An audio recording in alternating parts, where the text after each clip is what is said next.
नमस्ते मेरे प्यारे प्यारे भाइयों। तो उत्तर प्रदेश में काप बनने के लिए बहुत सारा युवा दिन रात लगा हुआ है। दिल पे हाथ रख के बता दीजिए कि क्या आपको अपनी मेहनत पे इतना गर्व, इतना फक्र है कि आप वाकई में कांस्टेबल की वर्दी डिजर्व करते हो? बताइए जरा एक बार। और देखो, सीधी सी बात है, अगर आपको यहां पे यूपी कांस्टेबल बनना है तो हाई कट ऑफ को क्रॉस करना पड़ेगा। पेपर तो इजी या मॉडरेट क्या आएगा, टफ आने का तो कोई मतलब है नहीं। तो उसका मतलब यह है कि आपको मैक्सिमम क्वेश्चंस पेपर में ठीक करना है, यानी कि आपको सब कुछ पढ़ा हुआ होना चाहिए। और गणित के जो 25 के आसपास सवाल आएंगे प्यारे भाई, तो ये लगाने ही लगाने हैं। यूपी में अगर आपको कांस्टेबल बनना है तो जो मैं एग्जाम पेपर के बेस्ट क्वेश्चंस करा रहा हूं, ये आपको लगाने ही लगाने हैं। और आज हम नवा एग्जाम पेपर सॉल्व करेंगे प्यारे भाई। इससे पहले मैं 200 सवाल 8 एग्जाम पेपर में करवा चुका हूं। ठीक है बच्चों, चलिए कॉपी पेन लेके बैठिए।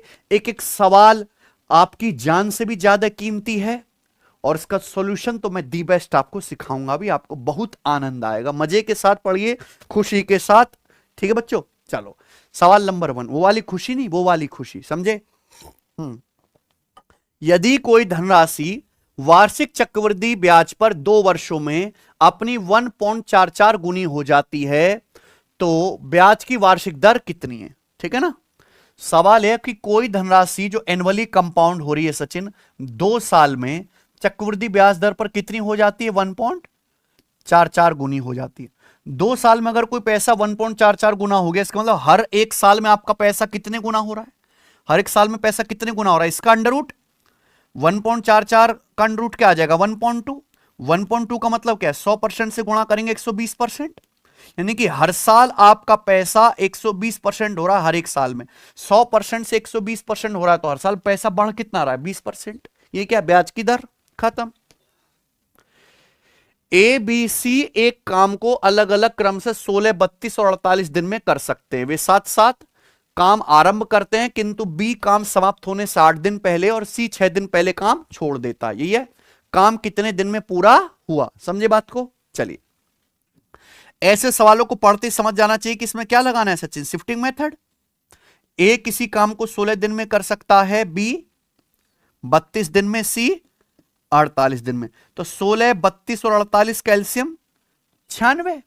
96 आएगा ना टोटल वर्क। तो ए की एफिशिएंसी कितनी आ जाएगी? 6। बी की एफिशिएंसी 32 दिया 96, 3। सी की एफिशिएंसी आ जाएगी प्यारे बच्चों 2। ये ए बी सी की एफिशिएंसी आ गई। मान लीजिए प्यारे दोस्तों कि काम यहां से होना शुरू हुआ, काम यहां पे जाके खत्म हुआ, यही टाइम आपको निकालना है। इस टाइम पीरियड में काम कितना हुआ? Total work 96।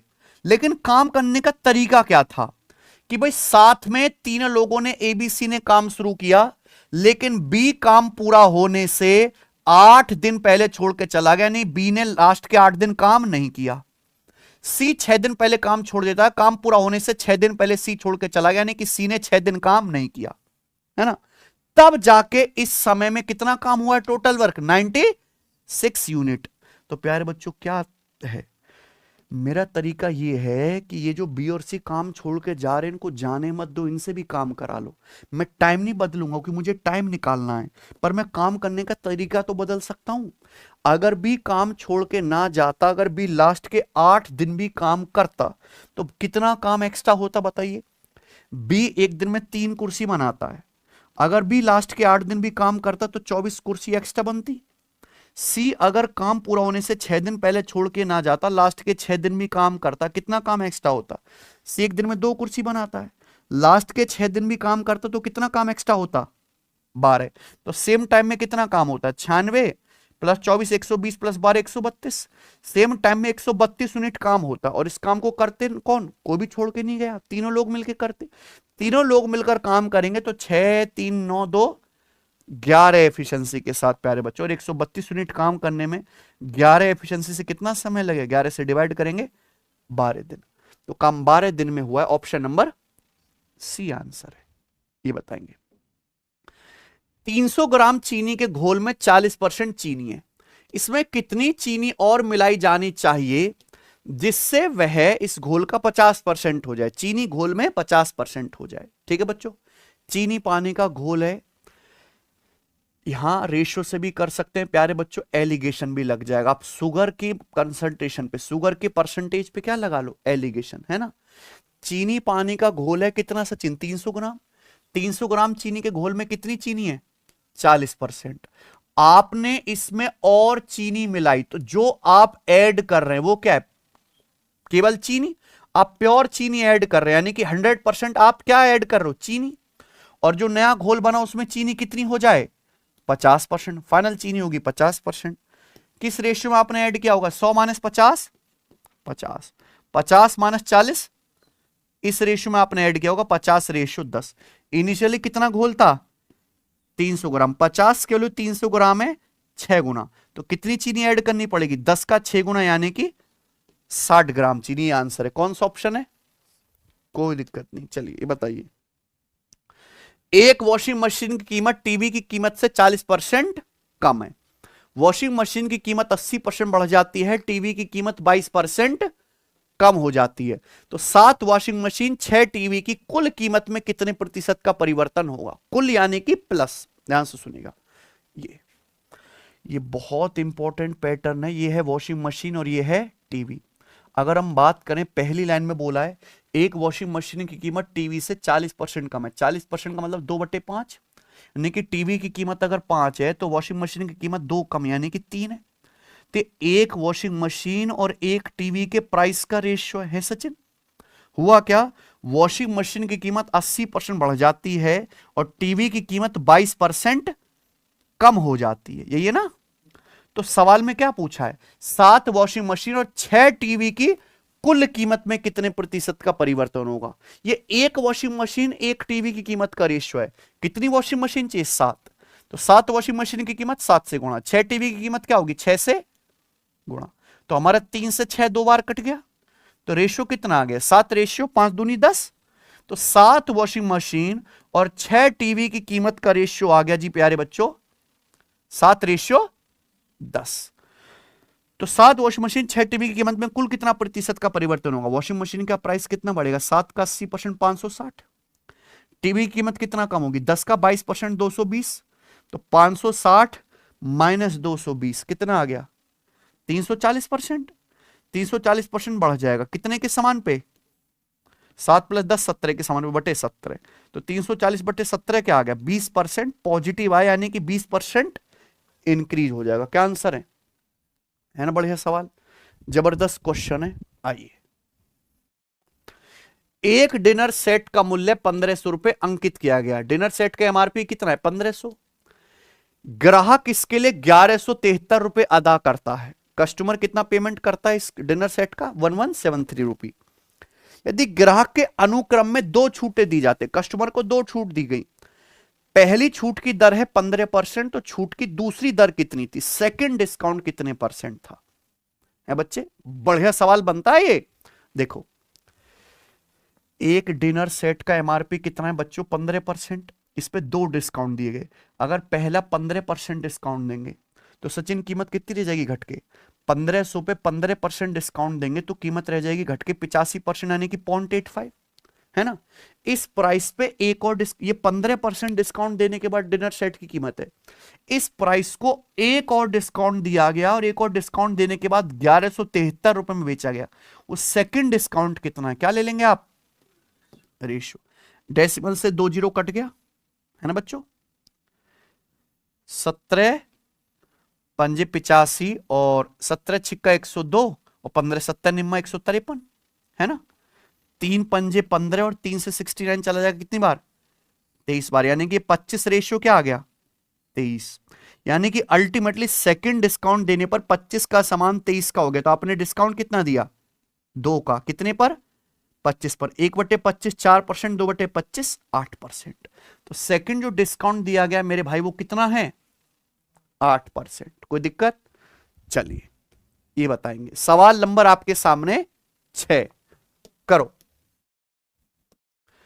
पाइप ए और बी टंकी को भरने वाले पाइप हैं, सी खाली करने वाले पाइप हैं। ए और बी टंकी को 72 और 90 मिनट में भर सकते हैं। जब तीनों पाइपों को एक साथ खोला जाता है तो टंकी 2 घंटे में भर जाते हैं, यानी कि ए बी सी तीनों मिलकर टंकी भरते हैं 2 घंटे में। पाइप ए और बी को 12 मिनट के लिए एक साथ खोला जाता है, फिर उन्हें बंद करके पाइप सी को खोला जाता है। टंकी कितने समय में खाली हो जाएगी? यही सवाल है। तो अगर ये मुझे सॉल्व करना है तो सचिन क्या करना पड़ेगा? सबकी एफिशिएंसी चाहिए। बढ़िया सवाल है, शुरू हो जाओ सवाल पढ़ते ही। देखो ध्यान रखना, यहां ए और बी तो भरने वाले हैं और सी कैसा है? खाली करने वाला। ए टंकी को 72 मिनट में भर सकता है और बी 90 मिनट में भर सकता है। सवाल है, तीनों पाइप अगर एक साथ खोलते हैं ए बी सी, तो टंकी कितने मिनट में भरती है बच्चों? 2 घंटे। 2 घंटे का मतलब टंकी 120 मिनट में भरती है। तो इनका एलसीएम क्या आएगा? 72, 90 और 120 का 360 है ना। 360 क्या आ गया बच्चों? टंकी की कैपेसिटी। तो पाइप ए की एफिशिएंसी आएगी 360 बटे 72 5, बी की एफिशिएंसी आएगी 360 बटे 90 4, तीनों पाइपों की एफिशिएंसी आ जाएगी 3। बताओ, ए की एफिशिएंसी 5 है, बी की 4 है, तीनों की एफिशिएंसी 3 है। तो 5 + 4 9, 9 में से 6 घटाएंगे क्या आएगा? तो सी की एफिशिएंसी -6 आ गई। खाली करने वाला है ना। अब हमने ए और बी को 12 मिनट के लिए खोला। देखो पाइप ए की एफिशिएंसी 5 है, बी की 4 है। दोनों पाइप अगर ए और बी खोले जाएं तो 1 मिनट में कितना भरेंगे? दोनों पाइप मिलकर 1 मिनट में 9 यूनिट भरेंगे। तो दोनों पाइप अगर 12 मिनट के खोले जाएंगे तो 12 मिनट में कितना भर देंगे? 12 निम्मा 108। ए और बी मिलकर 12 मिनट में 108 भर देंगे। फिर हमने दोनों पाइप ए और बी को बंद कर दिया और सी को खोल दिया। तो सी क्या करने लगेगा? खाली। सी खाली करेगा ये टंकी 6 एफिशिएंसी से। तो जितनी टंकी 108 भर चुकी है ए और बी ने भरी है, सी वही खाली करेगा। और ये सी खाली करेगा 6 एफिशिएंसी से। खाली करने में कितना समय लगेगा? 18 मिनट। 18 छिक्का 108 है ना। बढ़िया सवाल। ऑप्शन नंबर सी को ये बताएंगे बच्चों। एक धनराशि पर साधारण ब्याज उस राशि का 8/25 है। यदि वर्षों की संख्या प्रति वर्ष दर की प्रतिशतता से संख्यात्मक रूप से आधी है, number of years is numerically half the rate percent per annum. जो वर्षों की संख्या वो ब्याज की दर का आधा है। Rate of percent per annum की न्यूमेरिकल वैल्यू का आधा है। आपसे पूछा प्रति वर्ष ब्याज की दर क्या है? सब कुछ समझ में आया? सिंपल इंटरेस्ट एक धनराशि पर उस धनराशि का 8/25 है। इसका मतलब मान लीजिएगा प्रिंसिपल 25 है सचिन, तो उस पर सिंपल इंटरेस्ट कितना मिला है? 8। ठीक है ना बच्चों। अगर यहां पे प्यारे बच्चों ब्याज की दर 8% पर एनम है, तो सवाल में जो बोला है कि वर्षों की संख्या ब्याज की प्रतिशत दर का आधा, यानी कि वर्षों की संख्या कितनी है? r/2, रेट की न्यूमेरिकल वैल्यू का आधा। तो क्या कॉन्सेप्ट लग जाएगा? सिंपल इंटरेस्ट बराबर PRT/100। सिंपल इंटरेस्ट है 8 बराबर प्रिंसिपल कितना है? 25 यूनिट। रेट आर आपको निकालना है। टाइम क्या? रेट का आधा यानी कि r/2 PRT/100। आप जानते कि 25 से 100 4 बार, तो 4 दूनी 8, 8 की 8 में गुणा होगी तो 8 × 8 64 बराबर r²। तो यानी कि प्रतिवर्ष ब्याज की दर r कितना आ गया? खत्म। कुछ भी नहीं है सवाल में। आइए प्यारे भाई ये करेंगे सवाल नंबर 8। करिए। ईंधन की कीमत 3 क्रमिक माहों में 15, 30 और 60% कम हो जाती है, लेकिन चौथे महीने में 60% बढ़ जाती है। मूल कीमत की तुलना में चौथे महीने में ईंधन की कीमत में कितने प्रतिशत की वृद्धि या कमी हुई? यानी कि 4 महीने बाद ईंधन का प्राइस जो है शुरुआती कीमत से कितने % कम या ज्यादा हो गया? हालांकि कमी ज्यादा हो रहा है, बढ़ तो एक ही बार रहा है। तो वैसे देखने से पता लग रहा है कि कीमत कम ही होगी, बढ़ेगी तो है नहीं। तो आंसर या तो ए है या डी है। यही ना बच्चों। ईंधन की कीमत पहले महीने कितना कम हुई? 15%। 15% क्या होता है? 3/20। 20 से 3 कम होकर कितनी रह जाएगी? दूसरे महीने 30% कम हुई। 30% कितना होता है? 3/10। 3/10 कम होने का मतलब 10 से 3 कम होकर कितनी रह जाएगी ईंधन की कीमत? 7। ये सक्सेसिव है ना, लगातार गुणा करेंगे। फिर 60% कम हुई। 60% की फ्रैक्शन हुई 3/5। 3/5 कम होकर कितनी? 5 से 3 कम होकर रह जाएगी 2। चौथे महीने 60% बढ़ जाते। 60% यानी कि 3/5। 3/5 बढ़ने मतलब 5 से 3 बढ़ के कितनी हो जाएगी? 8 ही आ गया ना। तो आप यहां से देख सकते हैं 8 से ये आपका 200 कट गया। कितनी बार? 25 बार। तो 25 × 25 कितना आ गया? 625। और ऊपर आ गया प्यारे बच्चों यहां पे 17 सत्ते 119 दूनी 238। यानी कि ईंधन का प्राइस अगर शुरुआत में 625 था तो फाइनली कितना हो गया, 238 हो गया। यानी कि प्राइस घटा है ना, 625 से 238 हो गया। तो दो ऑप्शन हट गए। अब मैं एग्जैक्ट कैलकुलेट ना करके अप्रोक्स कर लूंगा कि एक ऑप्शन 60% के करीब है, एक 67 70% के करीब है। अब बताओ ईंधन का प्राइस अगर 625 से 238 हो गया है तो कितना घटा है प्यारे बच्चों, बताओ। 15 में से 8 गया और 11 में से 3 गया, या 8, 387 कितना कम हुआ, 387 कम हुआ है ना सचिन। अब बताओ क्या ये 60% कम हुआ या लगभग 70% कम हुआ। 625 का 60%, ये 625 का 60% क्या होता है, 600 का 60% 360, 25 का 60% 15, 360 और 15 आ जाएगा 375 के करीब, यानी कि लगभग 387 के करीब आ गया ना। यानी कि अप्रोक्स क्या आ गया, लगभग 60% के करीब ही कम हुआ है ना। 60% हो गया, 625 का 60% हो गया 375। ठीक है बच्चों, ये 2% और ले लो, 625 का 2% क्या आएगा, लगभग लगभग आपका 12 के करीब। तो 375 12 हो गया ना 387। ऐसे करना है, वो नहीं कि गधों की तरह 100 से गुणा करो परसेंटेज का साइन लगाओ। ठीक है बच्चों, चलिए। एक 2 अंकों की धनात्मक संख्या का 7 गुना अंकों का क्रम उलट देने पर प्राप्त संख्या के 4 गुने के बराबर है। ऐसी कितनी 2 अंकों की संख्याएं हैं। बहुत बढ़िया।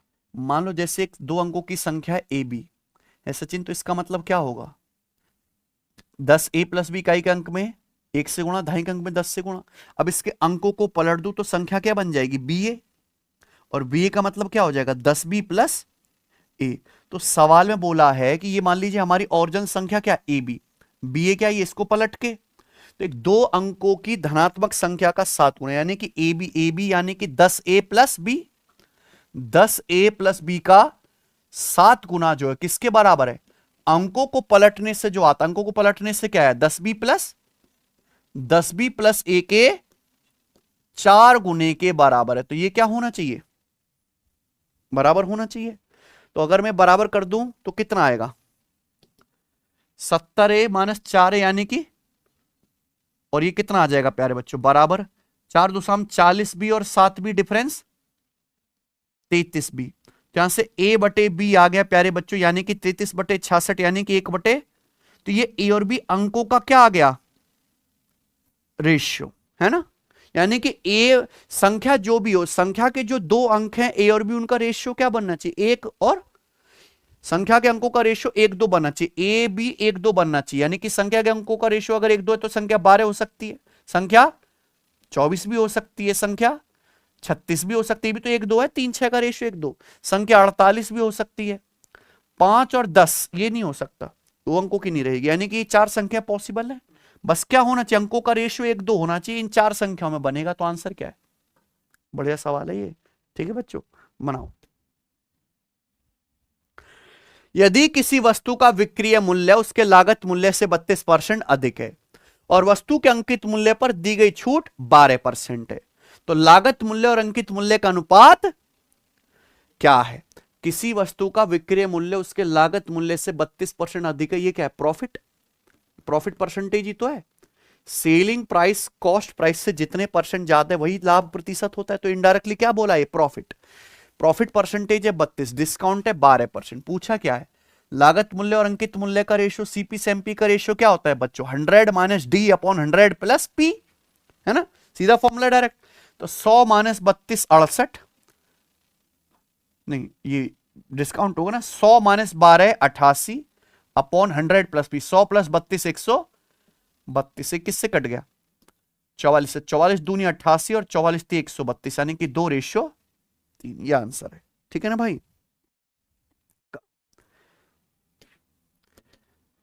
एक प्रयोगशाला में 2 बोतल में क्रमशः 2 5 और 7 3 के अनुपात में अम्ल और जल का मिश्रण है। 2 बोतल है, एसिड और वाटर का रेशियो पहली बोतल में 2 5 है, दूसरी में 7 3 है। इन दोनों बोतल की सामग्री को किस अनुपात में मिलाया जाए कि नए मिश्रण में अम्ल जल का अनुपात 2:3 हो जाए। ये बहुत वायरल क्वेश्चन है अर्थमेटिक मैथ का, ध्यान से सुनिएगा। दो बोतल है, पहली बोतल में एसिड वाटर का रेशियो 2:5 है और दूसरी में एसिड वाटर का रेशियो 7:3 है। किस रेशियो में मिलाया जाए कि तीसरी बोतल जो बने उसमें एसिड वाटर का रेशियो क्या हो, 2:3। या तो एसिड पे फोकस करो या वाटर पे। हम क्या लगा लेंगे सचिन इसमें, एलिगेशन। पहली बोतल में एसिड कितना है, 2 है, आउट ऑफ टोटल 7, 2/7। दूसरी बोतल में एसिड कितना है, 7, आउट ऑफ टोटल 10। और मिलाने से जो बनेगा उसमें कितना एसिड होना चाहिए, 2, आउट ऑफ टोटल 2/5। अब एलिगेशन लगाना है तो घटाने के लिए चीजें भी तो आसान होनी चाहिए। आप बताओ, यहां बटे 7 है, यहां बटे 10 है, बटे 5 है, तो एलसीएम क्या आएगा, 70। तो पूरे डेटा को हम क्या कर देते, 70 से गुणा। तो 7 से 70, 10 बारी 20, ये कितना आ जाएगा, 10 से 70, 7 और 7 7, और ये 5 से 70, 14, 14 दूनी 28। अब लगा दो एलिगेशन, 49 में से 28 घटाएंगे 21, और 28 में से 20 घटाएंगे तो रेशियो कितना आ गया, 21 रेशियो 21:8 के अनुपात में मिलाना पड़ेगा, है ना। ये तरीका है, बेस्ट तरीका है करने का। आइए बच्चों ये बताओ, the value of this, board मास का सवाल है भाई, बनाएंगे जरा। ऑफ भी है, डिवाइड भी है, मल्टीप्लाई है, तो सबसे पहले ऑफ सॉल्व होता है, फिर डिवाइड, फिर मल्टीप्लाई, है बच्चों। प्लस देखो ये एक टर्म है ना, प्लस यहां पे सबसे पहले क्या सॉल्व होगा, ये ऑफ। देखो अलग अलग सॉल्व करते हैं। 9 गुणा 6 डिवाइडेड बाई 24, ये कितना आएगा, 6 डिवाइडेड बाई 24 आ गया 4, ये आ जाएगा भैया 9/4। 8 डिवाइडेड बाई 2 ऑफ 5, 2 ऑफ 5 का मतलब है पहले गुणा, 2 ऑफ 5 यानी कि 8/10 कितना आ गया, 4/5। माइनस 30 डिवाइडेड 4 ऑफ 4, 4 ऑफ 4 होगा पहले सॉल्व, 16। 30 डिवाइडेड बाई 16 कितना, 2 से काटेंगे 15/8। 27 गुणा 5/9 प्लस 27 गुणा 5/9, तो 9 से 27, 3 बार 3 पंजे, ये आ गया 15। ये है प्यारे बच्चों, ठीक है ना। तो ये होना चाहिए प्यारे भाई। देखिए या तो आप इसको सचिन क्या कर लें, सॉल्व कर लो, या फिर एप्रोक्स देख लो, क्या कर लें, एप्रोक्स देख लेते हैं। ये 15/8 कितना आ रहा है लगभग, ये 9/4 कितना आएगा, ये लगभग 2 और ये लगभग 2 कट गया, ये 4/5 क्या लगभग 1, यानी कि 15 + 1, तो एप्रोक्स 16 बनना चाहिए। 259 को 8 से भाग देंगे प्यारे बच्चों, 20 से भी बड़ा आएगा। 647 को 40 से भाग देंगे तो 16 चौका 64, ये अप्रोक्स 16 आ रहा है। और देखो 8 पंजे 40 भी एलसीएम बनेगा। 493 को 8 से भाग देंगे, ये तो 60 से भी बड़ा आएगा। 243 को 8 से भाग देंगे, 30 से बड़ा आएगा, तो लगभग 16 एक ही ऑप्शन है। ऐसे भी होते हैं सवाल, जो नहीं कि हमारे बार एलसीएम लेके पूरी कैलकुलेशन करके दिखाएं, करेंगे। सवाल नंबर 13, दो धनात्मक संख्याओं में 2639 का अंतर है। जब बड़ी संख्या को छोटी संख्या से विभाजित किया जाता है तो भागफल 2 और शेषफल 130 प्राप्त होता है। दी गई संख्याओं में से बड़ी संख्या और 4745 का एचसीएफ ज्ञात कीजिए। बहुत शानदार सवाल। एक्चुअली एक सवाल नहीं है सचिन, 2 सवाल है ना, 2 सवाल को मिला के एक बनाया गया। पहली 2 लाइन से आप क्या करोगे, 2 संख्याएं बड़ी को छोटी से डिवाइड कर रहे हैं तो क्वोशंट 2 है, शेषफल 130 है। पहले सॉल्व करके क्या निकालोगे, बड़ी संख्या। तो जो भी बड़ी संख्या आएगी और उसके बाद एक और संख्या आपको दी है 4745, इनका क्या निकालना है, एचसीएफ। इन दोनों संख्याओं का एचसीएफ निकालना है। यह सवाल रेलवे में बहुत वायरल है, इसलिए मैं आपको करवा रहा हूं भैया। एचसीएफ निकालना है, ये सवाल हमेशा ऑप्शन से करने की कोशिश करो। एचसीएफ का मतलब वह बड़ी से बड़ी संख्या जो इसको भी डिवाइड करे और इसको भी डिवाइड करे, यानी कि आंसर जो भी आएगा वो 4745 का क्या होना चाहिए, फैक्टर। 4745 एक विषम संख्या है, तो क्या ये कभी इवन नंबर से कटेगी, ना तो ये 14 से कटेगा, ना ही कभी 12 से। क्या 4745 कभी 12 से कट जाएगा, बचा 11 और 13। क्या ये नंबर 11 से कटता है, 4 + 4 8 और 7 5 12, 8 12 का डिफरेंस 4, ये नंबर 11 से नहीं कटता, यानी कि ये भी आंसर नहीं हो सकता। तो इस सवाल का आंसर क्या होगा, केवल सॉल्व करने की जरूरत पड़ी क्या। बेस्ट मेथड बेटे, बेस्ट सवाल। आइए तीन संख्याओं का रेशियो 532 है, उनका एलसीएम 3870 है, उनका एचसीएफ ज्ञात कीजिए। देखिए अगर मान लीजिए तीन संख्याओं का एचसीएफ एच है, संख्याओं का रेशियो 532 है, तो संख्याओं का एलसीएम क्या आएगा भाई? एलसीएम के अंदर संख्याओं का एचसीएफ तो आएगा ही आएगा। ये जो संख्याओं का रेशियो दिया है 532, इस रेशियो का एलसीएम ले लेंगे। 532 का एलसीएम क्या आएगा? सब को प्राइम है आपस में, 5 3 15 दूनी, ये आएगा एलसीएम 30H। और एलसीएम कितना बोला है सवाल में? 3870। ये 0 से 0 कट गया, तो संख्याओं का एचसीएफ कितना आ गया प्यारे बच्चों? 100। यही आंसर है, ऑप्शन नंबर। चलिए ये करेंगे। वैसे आप ऑप्शन से भी कर सकते थे कि अगर संख्याओं का एलसीएम 3870 है तो एचसीएफ जो भी आएगा वो 3870 को डिवाइड करेगा। ठीक है बच्चों, और ऐसा एक ही ऑप्शन दिख रहा है, 129 से कट रहा है कि नहीं बच्चे? करो सवाल नंबर 15।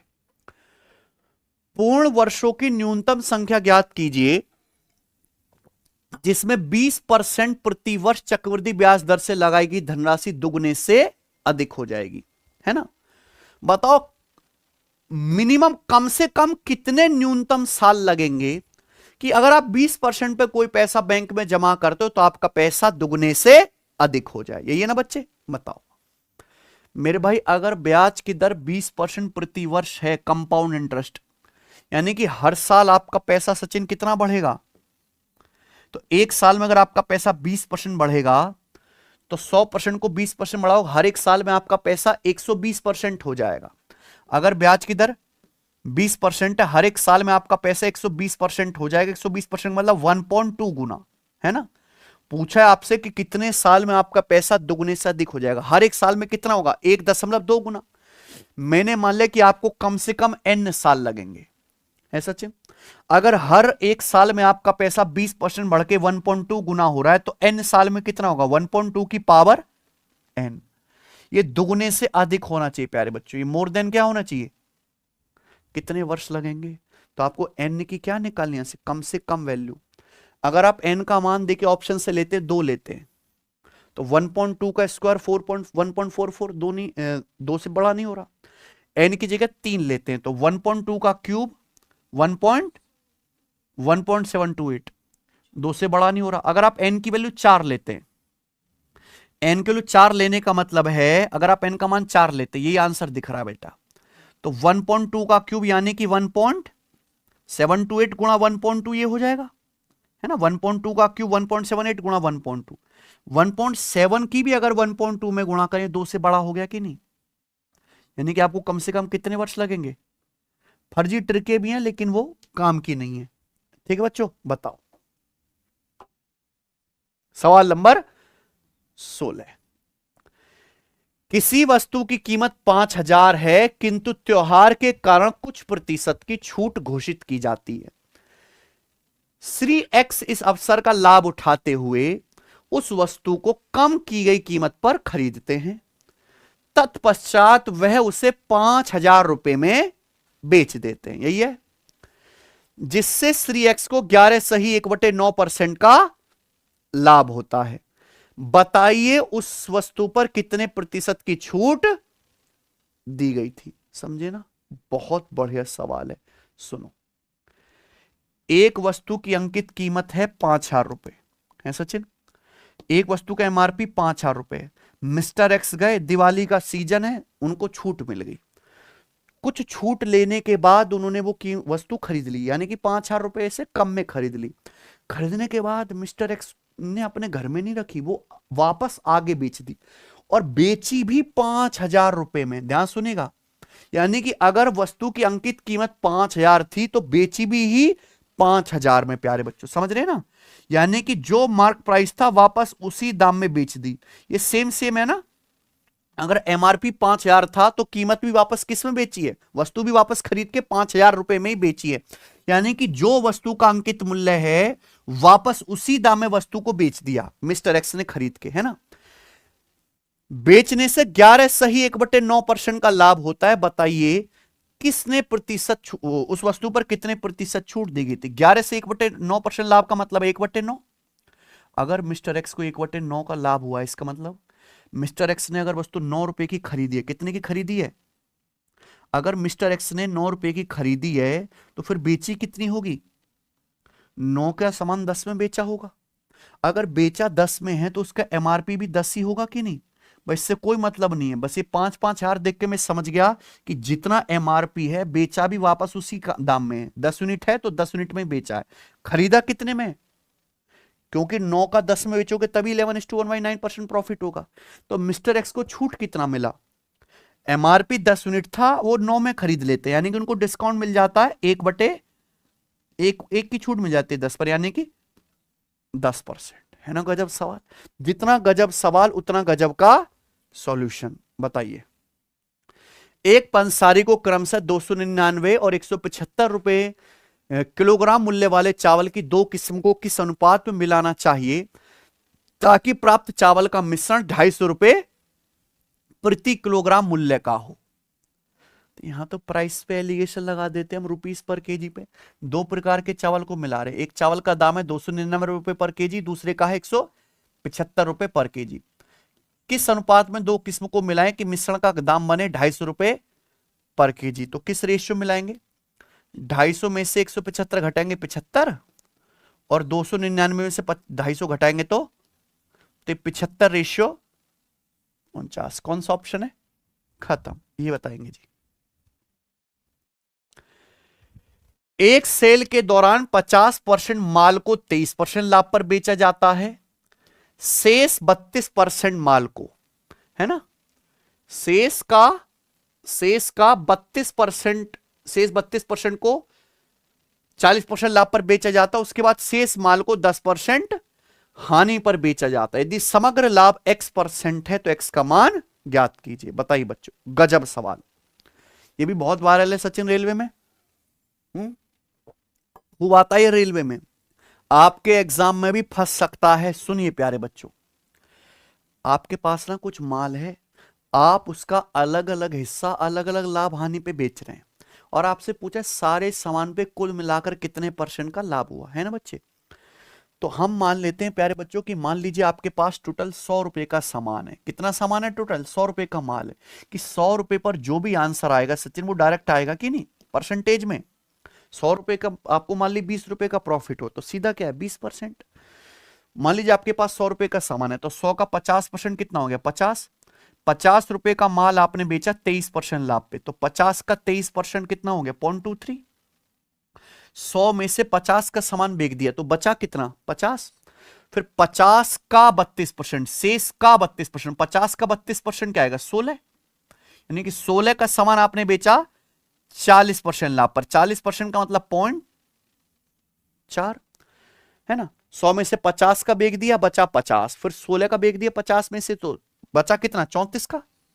34 का सामान आपने बेचा कितना 10%, 10% लॉस का मतलब भैया कितना 0.1, 10% मतलब 0.1 का लॉस हुआ, लॉस मतलब माइनस, यहां क्या हुआ है प्रॉफिट यानी कि प्लस। तो कुल मिला कितना प्रॉफिट हुआ है?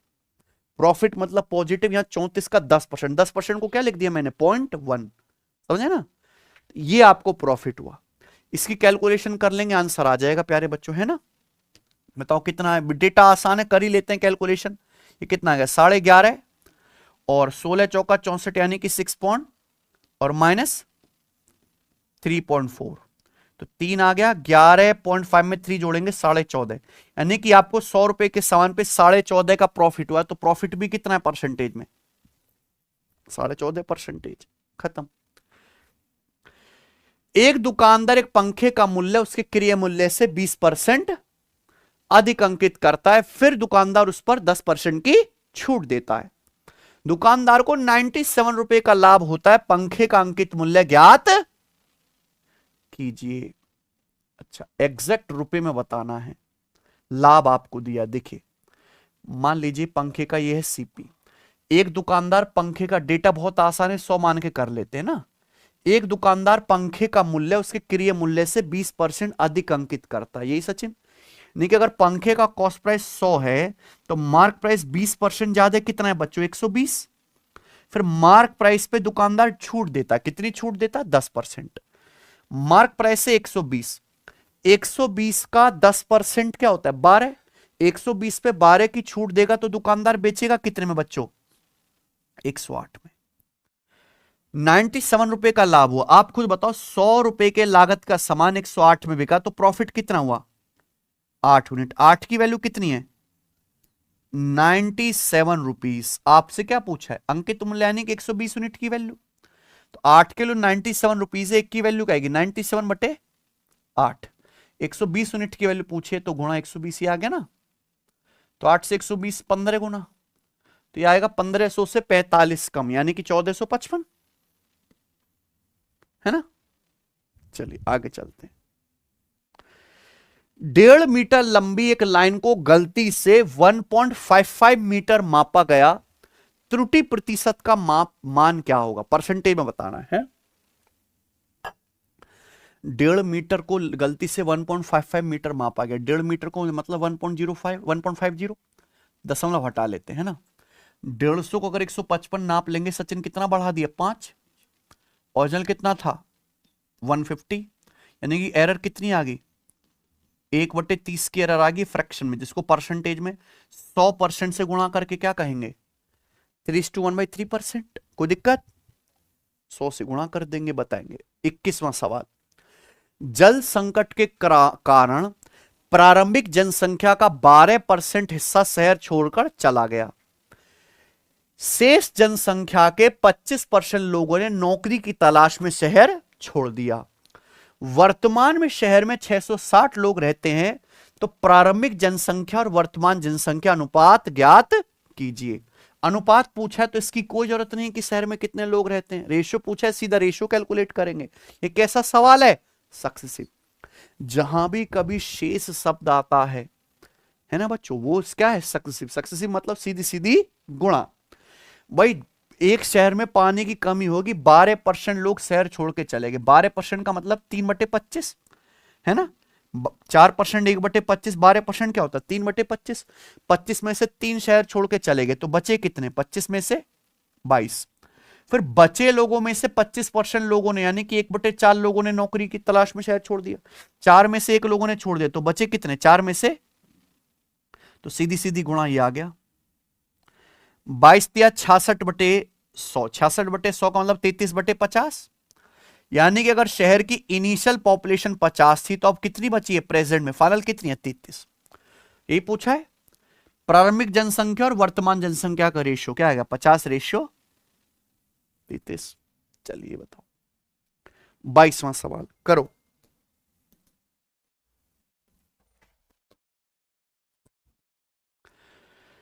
सुरेश को 52 मीटर पर मिनट की दर से चलते हुए एक आयताकार मैदान को पार करने में 15 सेकंड का समय लगा। राजेश को 68 मीटर पर मिनट की दर से चलते उस मैदान को उसके किनारों पर पार करने में उतना ही समय लगा। मैदान का क्षेत्रफल ज्ञात करें। यूपी पुलिस असिस्टेंट ऑपरेटर 2024 का सवाल है बच्चे। बढ़िया सवाल है। जैसे मान लीजिए ये एक आयताकार मैदान है सचिन, इस आयताकार मैदान को पार करना मतलब यहां से वहां पहुंच गए, क्रॉस करके निकल गए। अब सुरेश को 52 मीटर पर मिनट की दर से मैदान को चलते हुए आयताकार मैदान को पार करने में 15 सेकंड का समय लगा। कहां चल रहा है पर ये? Suresh take 15 second diagonally. हाँ, यहां पे लिखना चाहिए प्यारे बच्चों विकर्णवत। क्या लिखना चाहिए हिंदी में? विकर्णवत, है ना बच्चों। सुरेश को 52 मीटर पर मिनट की दर से विकर्णवत, यानी कि विकर्ण की दिशा में ऐसे इस मैदान को पार करने में, निकल गया पार मैदान से। कितना समय लगा? 15 सेकंड का समय लगा। 15 सेकंड को भी मिनट में बदल लेते हैं ना। 15 सेकंड को 60 से भाग करेंगे, यानी कि 1/4 मिनट। तो आप बताओ सुरेश चल रहा है 52 मीटर पर मिनट की चाल से, कितने सेकंड में पार कर गया? 1/4 मिनट में। तो कितना डायगोनल चला होगा? डिस्टेंस बराबर स्पीड गुणा, तो 52 गुणा 1/4 यानी कि 13 मीटर। यानी कि डायगोनल की लंबाई कितनी आ गई? 13। ठीक है। 13 की शक्ल देख के 5, 12, 13 का ट्रिपलेट याद आता है, तो एरिया क्या आ जाएगा? है ना बच्चों। करके देख लेते हैं आगे। राजेश को 68 मीटर पर मिनट की दर से चलते उस मैदान को उसके किनारों पर पार करने में उतना ही समय लगा। अगर राजेश किनारों पे चल के मैदान पार करता, किनारों पे कैसे, यानी कि राजेश ऐसे चलेगा फिर ऐसे चलेगा, हो गया पार, हो गया कि नहीं, कोई दिक्कत? आप बोलोगे नहीं सर, तो 68 मीटर पर मिनट की चाल से अगर पार करेगा तो कितना समय लगेगा सचिन? 15 मिनट ही। तो डिस्टेंस कितनी जाएगा? डिस्टेंस बराबर स्पीड गुणा टाइम, टाइम है 1/4 यानी कि 17 मीटर। यानी कि ये लंबाई है, ये चौड़ाई है, तो लंबाई प्लस चौड़ाई कितना होना चाहिए? 17। और 17 को देख के दिमाग में एक चीज आती है, 13 है 12 5, 17 और 12 5 का ट्रिपलेट क्या आ गया? 13। तो एरिया क्या आएगा? लंबाई गुणा चौड़ाई, 12 गुणा 5 60। तो बढ़िया सवाल था, देखो आ रखा है पेपर में, 23वां सवाल करेंगे। ये भी यूपी पुलिस असिस्टेंट ऑपरेटर का सवाल है बच्चों। ए और बी विपरीत दिशाओं में क्रमशः 2 चक्कर प्रति घंटे और 3 चक्कर प्रति घंटे की गति से एक वृत्ताकार पथ पर चलते हैं। यदि वे एक ही समय पर सुबह 8 बजे एक ही बिंदु से शुरू करते हैं तो 9:30 बजे तक वे कितनी बार एक दूसरे को पार करेंगे? समझे? सुबह 8 बजे एक ही बिंदु से चलना शुरू करते हैं, 9:30 बजे तक, यानी कि 1.5 घंटा हो गया। 8 बजे से 9:30 कितना हो गया? 1.5 घंटा।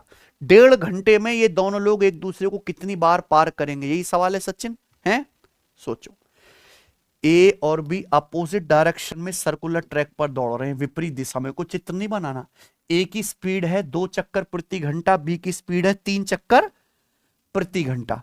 तो अगर ये विपरीत दिशा में दौड़ रहे हैं तो रिलेटिव स्पीड क्या आएगी? S1 + S2, यानी कि 5 चक्कर प्रति घंटा। 5 चक्कर प्रति घंटा ए और बी की रिलेटिव स्पीड आ गई, 5 चक्कर प्रति घंटा, है ना। 5 चक्कर प्रति घंटे का मतलब ये है, ये रिलेटिव स्पीड है कि 1 घंटे में ये 5 चक्कर एक दूसरे के सामने से गुजरेंगे, यानी कि 1 घंटे में एक दूसरे से 5 बार मिलेंगे, है कि नहीं बच्चे? है सचिन? 1 घंटे में कितनी बार मिलेंगे ये? तो 1.5 घंटे में कितनी बार मिलना चाहिए? 1.5 गुना, यानी कि 7.5 बार। कितनी बार मिलना चाहिए? 7.5 बार। अब आप बताओ, कोई आदमी 7.5 बार मिल सकता है? नहीं।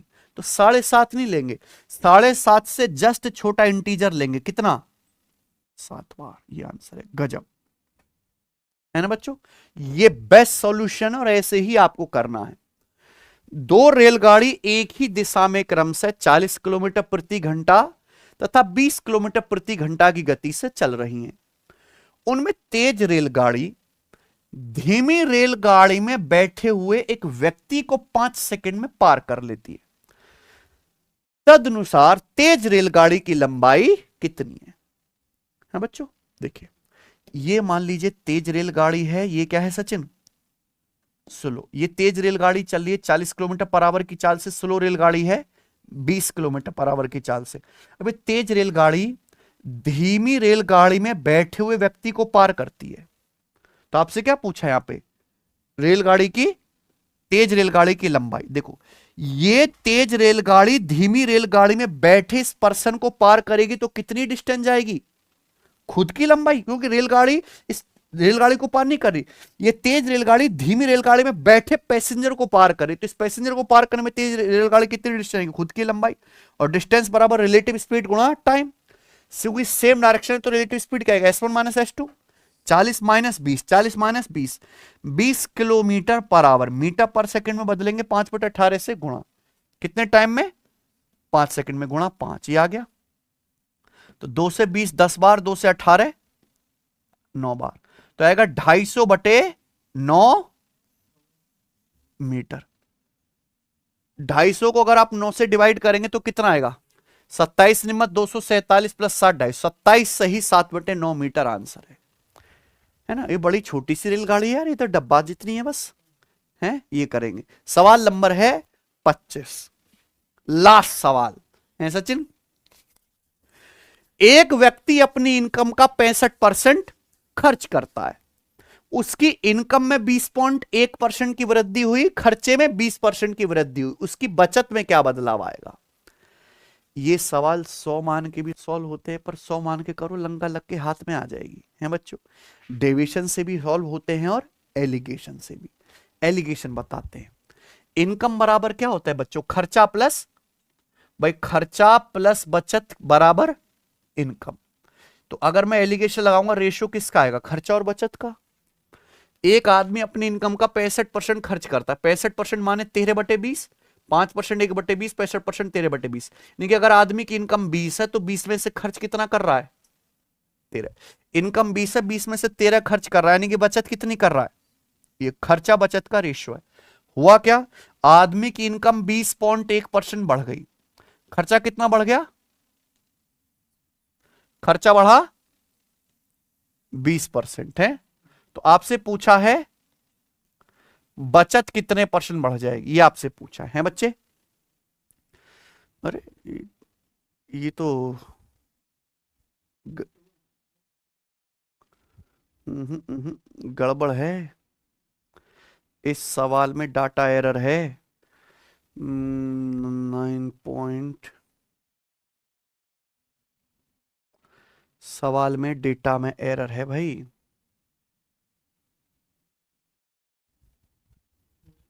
हम्म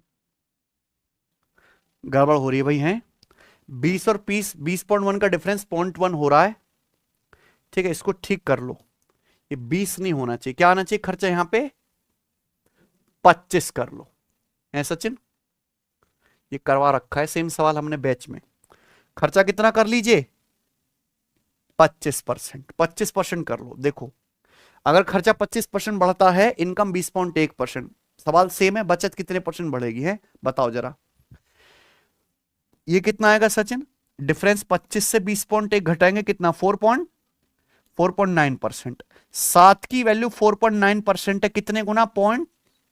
अगर ये 0.7 गुना है तो 13 की वैल्यू भी 0.7 गुना आएगी, यानी कि 9 पॉइंट, ये 9.1% आ गया। बताओ, ये मीन वैल्यू से बड़ा है, 20.1 से बड़ा है 25, तो 20.1 से छोटा आएगा, कितना छोटा आएगा? 20.1 में से 9.1 घटाएंगे, यानी कि 11%। तो बचत कितनी बढ़ जाएगी?